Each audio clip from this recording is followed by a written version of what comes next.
सपनों का राजकुमार एक बार की बात है। एक छोटा सा गांव था जिसका नाम कल्याणपुर था। यह गांव अपने खूबसूरत नज़ारों और शांत वातावरण के लिए जाना जाता था। लेकिन इस गांव की एक अजीब कहानी भी थी जो सिर्फ रात के अंधेरे में सुनाई जाती थी। लोग कहते थे कि रात को जब चांद अपनी पूर्णता पर होता तब एक सपनों का राजकुमार जिसे कोई नहीं देख पाया गांव की गलियों में चक्कर लगाता था। कल्याणपुर की सबसे सुंदर लड़की मीरा इस कहानी से बेहद प्रभावित थी। उसने सुना था कि जो कोई इस राजकुमार को देख लेगा उसकी जिंदगी बदल जाएगी। मीरा के सपने में हमेशा एक अजीब सा लड़का आता था जिसे वह नहीं जानती थी, लेकिन उसका चेहरा उसके दिल में बस गया था। एक रात मीरा ने तय किया कि वह इस राजकुमार को ढूंढने निकलेगी।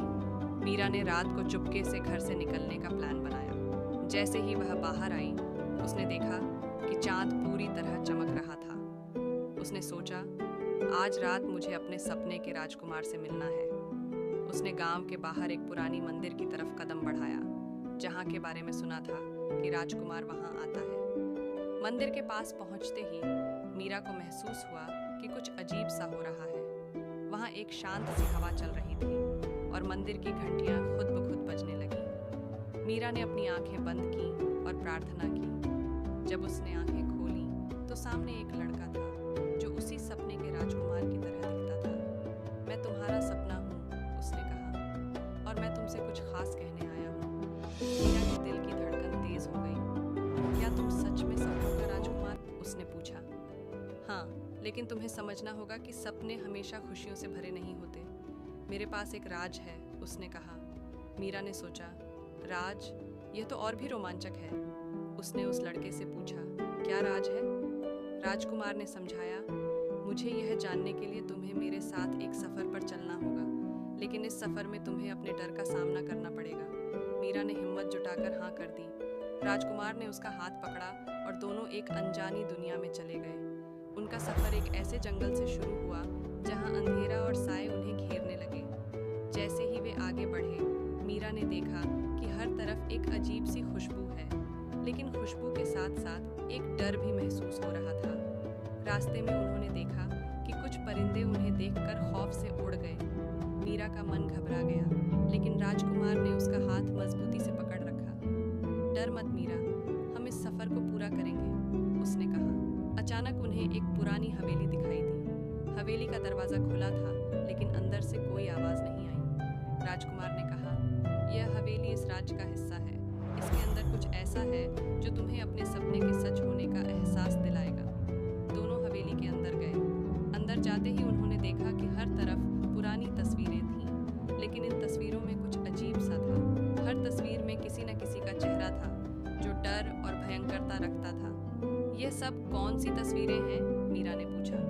राजकुमार ने कुछ देर सोचकर कहा, यह सब उन लोगों की तस्वीरें हैं जो इस राज्य को जानने आए थे, लेकिन उन्होंने अपने डर को कभी नहीं समझा।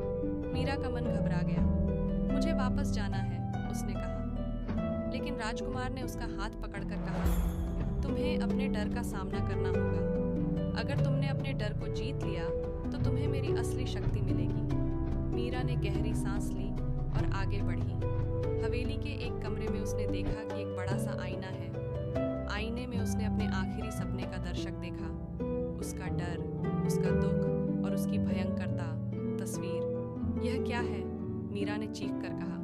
यह तुम्हारा डर है मीरा, तुम्हें इसे समझना होगा, राजकुमार ने कहा। मीरा ने आईने की तरफ देखा और खुद से कहा, मैं अपने डर से नहीं डरती। अचानक उसका आईने में चेहरा चमकने लगा और वह एक नए रूप में बदल गई। उसने अपने आखिरी सपने का डर पार कर दिया। जैसे ही उसने यह किया, हवेली रोशनी से भर गई। राजकुमार ने कहा, अब तुम्हें मेरी असली शक्ति मिल गई है। तुम अब सपनों की रानी हो। मीरा ने समझा कि सपने सिर्फ खुशियों के लिए नहीं, बल्कि दुख और डर को समझने के लिए भी होते हैं। जब वे दोनों हवेली से बाहर आए, तब मीरा का मन एक नई उम्मीद से भरा था। राजकुमार ने कहा, अब तुम्हारे सपने सच होंगे, लेकिन तुम्हें कभी अपने डर से नहीं भागना चाहिए।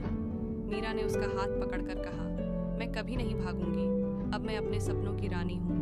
और इसी तरह मीरा ने अपने सपनों के राजकुमार के साथ नई दुनिया की तरफ कदम बढ़ाया, जहाँ उसकी हर ख्वाहिश सच होने लगी और जहाँ